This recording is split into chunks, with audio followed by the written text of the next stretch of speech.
রোদে স্কিন কালো হয়ে যাচ্ছে, ব্রণের দাগ যাচ্ছে না, আর্লি এইজিং সাইন চলে আসছে। কেন বলুন তো? সমস্যা শুরু ইউভিএ রশ্মি থেকেই। আপনার যদি আমার মতো সানস্ক্রিন ইউজ করতে ভয় লাগে এবং আপনার স্কিন যদি হয় ওয়েলি এবং অ্যাকনে প্রোন, তাহলে আপনার একবার ইউসিরিন অয়েল কন্ট্রোল SPF 50+ এটা আপনাকে একবার ইউজ করে দেখতে হবে। এটি তেল স্কিনের জন্য একদম পারফেক্ট। ওয়াটার বেসড, নন কমিডোজেনিক, তার মানে আপনার পোর্সগুলো সে ব্লক করবে না, ডার্মাটোলজিস্ট দ্বারা পরীক্ষিত।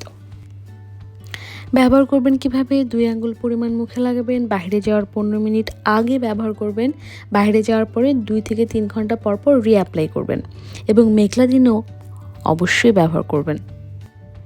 আর বৃষ্টিতে ভেজার পরে কিংবা সুইমিং পুলের পরও আপনাকে 80 মিনিট এটা সান থেকে রক্ষা করবে। ওয়েলি স্কিন একবার ট্রাই করে দেখুন। আসসালামু আলাইকুম রহমতুল্লাহ।